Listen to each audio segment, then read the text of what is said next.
안녕하세요. 주변들의 조민근 변호사. 안녕하세요. 송재성 변호사입니다. 그 트로트 가수 중에 네네. 김호중 씨라고 있어요. 근데 네. 그분이 약간 김호중 씨 닮은 것 같아요. 그래요? 알겠습니다. 네. 피디님 어때요? 네? 닮은 것 같잖아요. 그래요. 알겠어요. 예. 그 얘기 뭐 되게, 닮았다 안 닮았다 되게 얘기하려고 황당해 하는 게 하시네. 아니라, 네.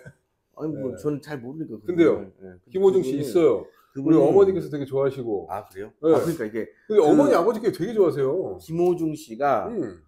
행사 비용이 임영웅보다 더 높대. 그러니까 그런- 콘서트도 하고 그러는데 돈을 어마어마하게 엄청 버시는 것 번대요. 같아요. 근데 그런데요. 그분이 그 얼마 전에 음. 신사동에서 음. 이제 차를 타고 가다가 네. 맞은편에서 오는, 그러니까 거의 정체되어 있는 길에서 택시를 들이받고 아. 그냥 지나갔어요. 네. 근데 문제는 그거 매니저가 그 소속사의 매니저가 자기가 운전을 했다라고 하면서 이제 먼저 경찰서에다가 자수를 한 거지. 근데 경찰이 그 차량의 소유자를 확인해 보니 김호중으로 돼 있었나 봐요. 그래가지고 아니 이거 김호중 차인데 왜 네가 운전한 거냐 라는 걸 추궁하다가 결국은 김호중이 운전을 했다라는 사실을 알게 됐고, 네네.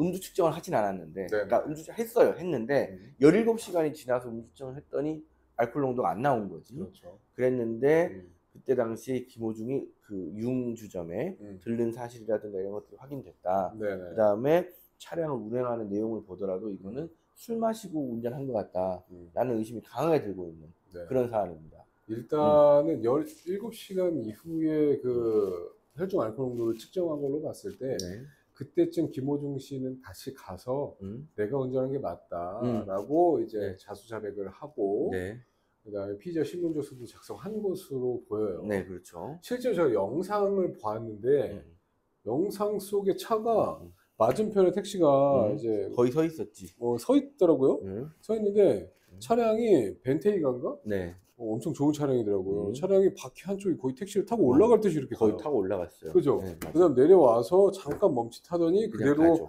주행해서 이제 도주하는 게 보이더라고요. 이게 사실은 이런 식으로 운전을 하는데 졸음 운전이냐? 네네. 사실 음주한 거 아니냐? 네. 근데 확인해 보니 유흥주점에 갔다 왔다는데 그럼 사실 술 마신 것으로 강하게 의심될 수 있잖아요. 그럴 그죠? 수밖에 없죠, 사실. 그 이전의 행적이 술을 마시는 곳이라고 한다면 강하게 의심이 들 수밖에 없는데 사실 음주운전죄로 처벌하기 위해서는 정확히 이제 이 사람이 술을 마신 게 입증이 되어야 그렇죠. 되고 거기다 플러스 혈중 알코올 농도가 몇이냐가 입증이 되어야 되기 때문에 이제 쉽지만은 않다. 도주한 다음에 혈중 알코올 농도가 나오지 않았을 때 그렇죠. 음주운전죄로 처벌하는 게 쉽지만은 않다라고 말씀드릴 수 있을 것 같아요. 우리가 지금 이 사건에 대해서 성립할 수 있는 범죄를 하나하나 일단 뜯어볼까요? 그렇습니다. 네, 그러면 첫 번째로 하나씩 뭐 티키타카 해볼까요? 첫 번째 내가 먼저 얘기할 거예요. 첫 번째는 말씀하세요. 특가법상의 도주 차량 운전죄가 성립하겠죠. 네네네. 왜냐하면은 택시 기사가 안에 타고 있었던 것으로 이제 밝혀졌고 그 택시가 신고해가지고 경찰에 출동한 것으로 보여요. 그렇다고 한다면은 이미 차량 안에 사람이 탑승하고 있었는데 쿵 받고 도망갔다라고 하면 그 차량 안에 타고 있는 사람은 이제 다쳤을 것이다라는 게 굉장히 높은 확률로 예상이 돼요. 실제로 이 사건에서는 그 충돌하는 영상까지 다 있잖아요. 그 내용을 보면 말씀하셨다시피 거의 충돌하면서 한쪽 바퀴가 타고 올라가는 듯한 그런 상황까지 벌어졌기 때문에 그렇다고 한다면은 그 안에 타고 있던 택시기사가 나 다쳤다라고 진술하고 병원 가서 진료를 받고 진단서를 발부받으면은 아마 상해는 인정될 거기 때문에 그렇죠. 특가법상의 도주 차량 운전죄가 성립이 될 거고요. 그렇다고 한다면은 법정형으로는 3년 이상 30년 이하의 법정이 규정되어 있기 때문에 1년 이상이에요. 네? 1년 이상이에요. 3년 이상이요? 1년 이상의 위징역. 사람이 상해를 입었을 때는 1년 이상의 위징역, 500만 원 이상 3천만 원 이하의 벌금. 사망이 일어났을 때가 3년 이상이죠? 사망은 5년입니다. 5년이요? 3년 이상인데? 네. 찾아봐. 진짜? 응. 찾아봐. 찾아봅니다, 여러분. 찾아봐요? 찾아봅니다. 이 변호사가 법정형을 다 외우고 있는 건 아니지만 이래도 외우시면 좋습니다. 여러분들 누구한테 걸겠습니까? 저한테 걸겠습니까? 자, 저는 찾아놨어요. 뭐야, 다 찾아놓고 얘기한 거야? 피해자를 상해에 이르게 이거 자신있게 얘기해가지고 맞출 줄 알았지. 나 3년 이상. 피해자를 상해에 이르게 한 경우에 1년 이상의 유기징역 또는 500만 원 이상 3천만 원 이하의 벌금에 처하기로 되어 있어요. 제가 졌네요, 여러분. 특정 범죄 가중 처벌등에 관한 법률상 상해 네. 예리한 경우에 1년 이상이라고 하면 1년 이상 30년 이하의 징역형에 처할 수가 있겠습니다. 맞습니다. 일단 그게 첫 번째로 당연히 될 거고, 두 번째가 예. 이제 자, 여기에서 이게 쟁점입니다. 쟁점이 뭐냐면 일단은 범인 도피가 있어요. 범인 도피. 네. 맞아요. 도피 있는 게 왜 그러냐면 네. 어찌됐든 김호중이 운전을 했는데 여기에서 적어도 뺑소니 혐의는 인정되는 사안이잖아요. 네네. 근데 여기에서 그 소속사의 매니저가 와가지고 내가 운전을 했다 라고 하면서 심지어 옷도 김호중이 그때 당시에 입고 있던 옷을 입었대. 네. 그러면 어쨌든 김호중이 범죄를 저지른 사실을 숨겨주려고 했던 거기 때문에 이건 범인도피죄가 됩니다. 형법상 범인도피죄가 돼요. 근데 제가 알기로는 저는 찾아보진 않았습니다. 네. 근데 범인도피죄 법정이 굉장히 낮은 걸로 알고 있어요. 뭐 폭행 정도로 3년 이하인가? 네. 그죠? 그 정도 되죠. 벌금도 있고요. 벌금도 낮은 걸로 알고 있어요. 조금 의아해요. 범인도피죄는 어떻게 보면 수사기관을 작정하고 속이려고 했던 건데 법정이 좀 높아야 될 것 같다라는 한편으로 생각이 들어요. 근데 너무 낮게 규정되어 있다. 어쨌든 또 한편으로는 또 생각이 드는 게 이게 범인 도피죄를 저지른 사람들이 많은 확률로 이제 친인척이라던가 뭐 친구, 지인 이 사람들의 이제 범죄를 덮어주기 위해서 이제 하는 거기 때문에 책임의 정도가 굉장히 낮다라고 판단해서 법정형이 좀 낮은 게 아닌가라는 생각도 듭니다. 실제로 이제 친인척의 내지는 아주 가까운 가족의 그 범죄 사실을 덮어주려고 했다면은 책임이 조각돼가지고 무죄가 되기도 합니다. 네, 근데 이제 그거는 뭐 직계혈 쪽이라든가 아주 가까운 가족만 그런 거고 뭐 다 그런 건 당연히 아니고요. 근데 지금 상황에서는 어쨌든 범인도피죄의 정범이 매니저가 되겠죠. 그럼 여기에서 정범이 있으면 이거 지가 그냥 독자적으로 한 거냐? 그건 아닐 거란 말이지. 그럼 여기에서 누가 교사를 한 거냐? 당연히 이제 운전을 했던 김호중이 교사를 했을 걸로 보는데 여기에서 소속사 대표가 내가 지시했다. 그건 아니지. 이렇게 얘기하고 있어요. 그렇게 얘기하고 있습니다. 그래? 소속사 대표가? 그럴 필요가 있나? 심지어 그때 당시 사고 현장에 그 내가 운전했다라고 말하는 매니저만 온 게 아니라 회사 사람들이 몇 명이 같이 왔나 봅니다. 네, 그래가지고 아마도 제가 추측하기로는 실제로 저는 옛날에 그런 사건이 있었는데 사건 현장에 여러 명이 있어요. 누가 책임질래? 라고 해가지고 한 명을 몰아붙입니다. 실제로 그렇게 하는 경우 있어요. 근데 문제는 수사 과정에서 이게 지금 유출 경로가 어떻게 됐는지 모르겠는데 아마도 그 매니저가 자기의 핸드폰을 임의 제출하지 않았나 싶은데 거기에 녹음 파일이 있나 봐요. 그래요? 네, 김호중이 전화해가지고 사고 났다 어떡하냐 큰일 났다 이런 내용이 녹음된 게 있나 봐요. 그건 있을 수밖에 없지. 근데 그렇다고 해가지고 뭐 김호중이 교사한 거라고 볼 수는 없고 근데 사실은 추측도 김호중이 교사한 거라고 추측할 수가 없는 게 근데 보통은 정범이 교사를 하지. 그러니까 아니지. 운전자가 교사를 하지. 그렇지 않지. 범인 도피는 보통은 그냥 범인 도피를 그냥 숨겨주려는 사람이 자발적으로 하는 경우도 되게 많아. 정범이 무조건 교사한다고 볼 수는 없어요. 왜냐하면 또 김호중 같은 경우에는 김호중이라는 지금 한 명의 사람만 여러분들 눈에 보이겠지만은 김호중이라는 사람을 이제 데리고 놓고 그렇죠. 이익을 창출하는 게 진짜 대표뿐만 아니라 회사 사람들 너무나 많을 거란 말이에요. 그러니까 이 많은 사람들의 이익이 결부됐기 때문에 사실 누구의 의사를 모아서 사실 막말로 얘기해가지고 그 매니저가 스스로 자발적으로 그렇게 행위했을 가능성도 사실 배제할 수는 없어요. 배제할 수는 없는데 본인의 이익도 있는 거기 때문에. 김호중이 그렇게 이제 전화를 걸어가지고 자기 그 사고 사실을 알리고 현장으로 와달라 이렇게 했을 때는 보통은 사실은 그 정도 되면 이제 운전자가 한 거 아니냐라고 해서 추궁을 하게 되고 그렇게 의심할 거의 수 대부분은 있죠. 운전자가 요구한 걸로 이렇게 나오는 경우가 많죠. 그래서 이제 그건 아니지. 뭐 그건 따져봐야지. 어쨌든 상황은 그렇다는 거지. 어쨌든 김호중이든 김호중의 소속사 대표든 누구는 교사가 될 거다. 둘 다 교사가 되지 않을 가능성도 있는데 그럴 수도 있죠. 제가 봤을 때 원래는 누구도 교사가 되지 않고 그냥 범인 도피 행위를 한 사람만 처벌되는 경우가 다반사예요.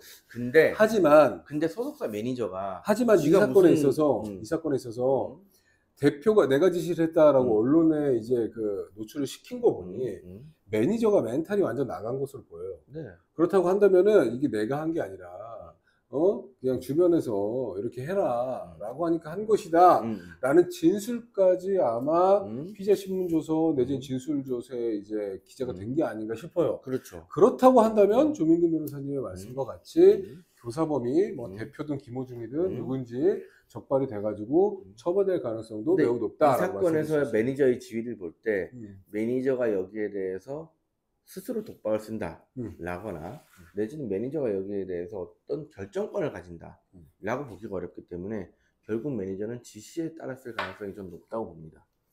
저는 개인적으로는 물론 이제 김호중과 매니저의 관계, 회사가 어떤 구조로 움직이는지 모르겠어요. 근데 옛날에 보면 일반적인 연예인들이 본인과 매니저의 관계로 매니저가 굉장히 많은 것을 컨트롤하고 1대1의 관계로 이렇게 운영 체제로 운영되는 경우가 많기 때문에 그렇다고 한다면은 그냥 매니저 본인이 내가 이걸 독박 쓸 테니까 대신 이제 연예 활동 열심히 해가지고 뭐 몇 억 챙겨달라 라고 약속을 받고 오케이 사인 받고 본인 스스로 할 가능성도 매우 높다. 근데 요 사안에서는 그렇다고 한다면은 그냥 매니저와 연예인 관계다, 매니저와 대표 관계다 라고 단순한 그 관계만 가지고서는 판단하는 건 어렵다. 요 사안에서는 현장에 그 매니저뿐만 아니라 회사 사람들 몇 명이 왔고 그 다음에 소속사 대표가 내가 지시한 거다라고까지 얘기했다는 거는 소속사 대표가 내가 교사부면 책임을 지겠다라는 거거든요. 아니 그거야. 아니 그러니까 들어보세요.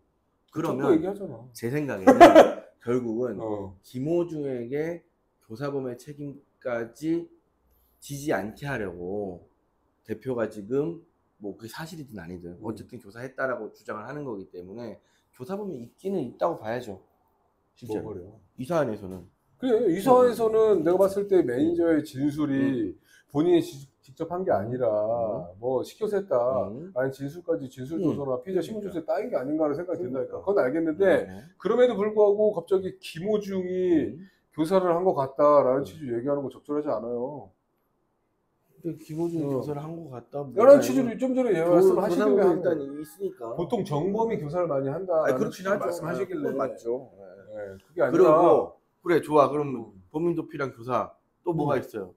또 있죠. 음주운전죄 가능성도 있어요. 경우에 따라서는 위드마크 공식을 계산해가지고 보면 딱 혈중 알코올 농도를 측정하지 않았음에도 불구하고 처벌하는 경우도 있기 때문에 그렇죠. 그렇다고 한다면은 김호중이 음주운전죄로 처벌될 수가 있어요. 제 생각에는 이게 도로교통법상 일반적인 음주운전이 있고 그 다음에 특가법상 위험운전치상이라는 게 있습니다. 근데 이제 위험운전치상이라는 거는 뭐 약물 또는 뭐 기타의 사정으로 인해서 정상적인 운전이 불가능한 경우에 근데 지금 이렇게 차가 타고 넘어왔다 라는 정도까지 되면 물론 이제 알코올 농도가 얼마나 되는지는 따져봐야겠지만 측정한 건 없어요. 근데 따져볼 수 있는 방법은 많잖아요. 그렇기 때문에 위험운전치상죄가 적용될 가능성도 있다 라고 보입니다. 위험운전치상죄가 적용될 수 있겠다?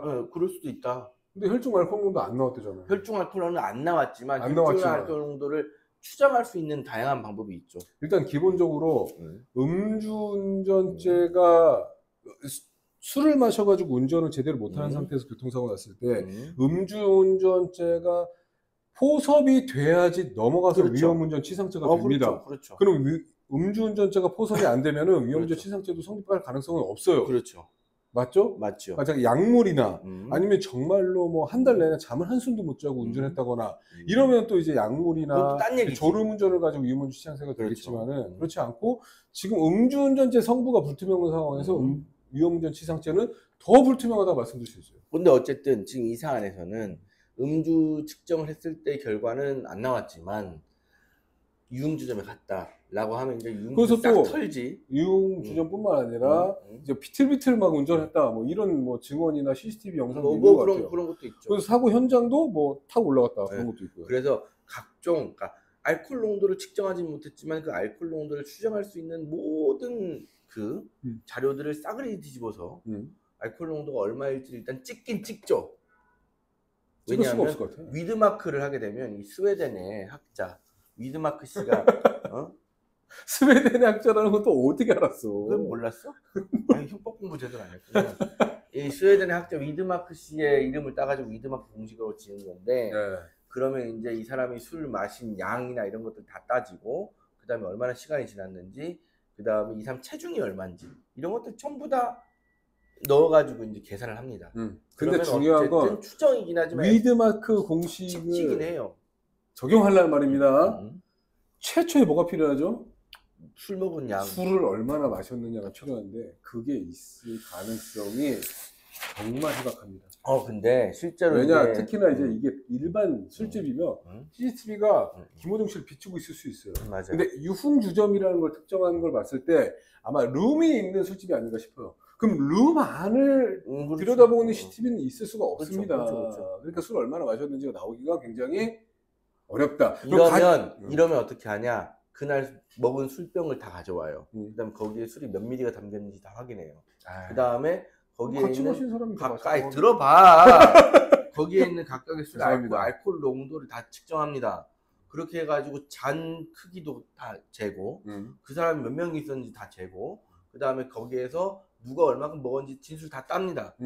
복잡하죠. 어쨌든 그렇게 해가지고 네. 김호중도 거기 술 먹었어요, 같이 먹었어요라고 하면 수사기관에서 추정이긴 하지만 어쨌든 김호중이 마신 술의 양, 그때 당시에 김호중의 피 속에 알코올 농도가 얼마나 들었는지 측정됩니다. 본인도 이게 추정이 돼요. 진짜 한다니까. 쉽지 않다는 거는 알고 있지. 쉽지 않지. 복잡하지. 조민근 변호사님이 말씀 주신 내용은 전부 다 위드마크 공식을 적용하기 위해서 해야만 하는 것들인 건 실제로 맞아요. 해요. 근데 이 사안에 있어서는 보통의 이런 무사한 사안에 있어서는 만만치 않아. 입증되는 게 만만치 않기 때문에 실무상으로는 아마 음주운전죄로 처벌하는 게 어렵다. 물론 예전에, 경찰과 검찰은 정말 이 사람 한번 대차게 잡아봐야 되겠다라는 생각을 가지고 기소할 수 있습니다. 하지만 법원 가서 무죄 나올 수도 유죄가 있죠. 나오는 게 쉽지 않기 때문에 검사가 고민 많을 거예요. 우리가 거기에 대해서 사실 익히 알고 있는 게 좀 오래되긴 했는데 개그맨 이창명 씨라고 있어요. 그분이 술 마시고 술 마신 거 아니지. 어쨌든 무죄니까. 술을 마셨다고 의심되는 상태에서 차를 놓고 도망갔습니다. 그리고 그 다음날 와서 측정했어요. 무죄 나왔거든요. 이게 사실 되게 유명했어요. 그러니까 제가 봤을 때 그런 이제 판결 내들을 여러 가지를 종합해 본다고 한다면은 아마 진짜 이 김호중이가 그때 당시에 양주면 양주, 소주면 소주 몇 잔을 마셨는지 정확한 데이터가 없이는 진술로라도 정확한 데이터가 없이는 운전죄로 처벌되기는 쉽지는 않을 것 같다는 결론이에요. 만약에 음주운전에다가 뺑소니에다가 범인 도피죄까지 만약에 도피 교사까지 인정이 되면 저는 잘못하면 영장 칠 것 같은데요. 영장, 구속영장. 근데 저는 개인적으로는 그게 범죄가 여러 가지가 붙여졌다고 해가지고 영장을 발부해서는 안 된다고 생각하는 사람이에요. 본인도 그렇죠? 아니 그게 틀렸다는 얘기가 아니라 김호중이 이렇게 유명하고 한데 도망가겠어? 1심에서 형을 선고받고 실형으로 법정 구속이 되는 한이 있더라도 요 정도의 사안에서 뭐 일부러 누군가 칼을 찔러 죽여가지고 한 일주일 동안 도망 다니다가 잡힌 게 아니라면 구속영장을 치더라도 판사가 기각하지 않을까라는 생각이 듭니다. 그러니까 물론 신원은 확실하고 한데 지금 김호중에게는 아주 영장 청구에 불리한 사정이 있어요. 범인 도피요. 뭐냐? 범인 도피입니다. 증거인멸에 염려가 있는 게 아니라 이미 증거인멸을 시도하고 있어. 그러니까 범인 도피 혐의가 있다는 거잖아요. 그러니까 사실은 영장을 발부할 수 있는 요건이. 근데 분명한 거는 김호중을 이제 운영하고 수익을 창출시키는 회사가 존재하는 거기 때문에 그런 부분도 굉장히 그런 부분이 많고 실제적으로 김호중이 이럴 수도 있어. 이거는 이제 뭐 내 피셜이지만 김호중이 나 자백하겠다라고 하면 근데 김호중이 저질렀다고 하면은 회사가 이제 수익이 손실이 너무 막대하니까 안 돼.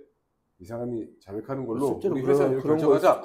이럴 수도 있는 거기 때문에 사실 여러 가지 가능성을 열어놓고 수사를 한다면은 구속영장까지. 그러면 오히려 피해자 피고인의 방어권 보장을 위해서는 풀어줘야 된다. 라고 생각할 수 있죠. 근데 어쨌든 되게 위험한 사안이라는 거죠.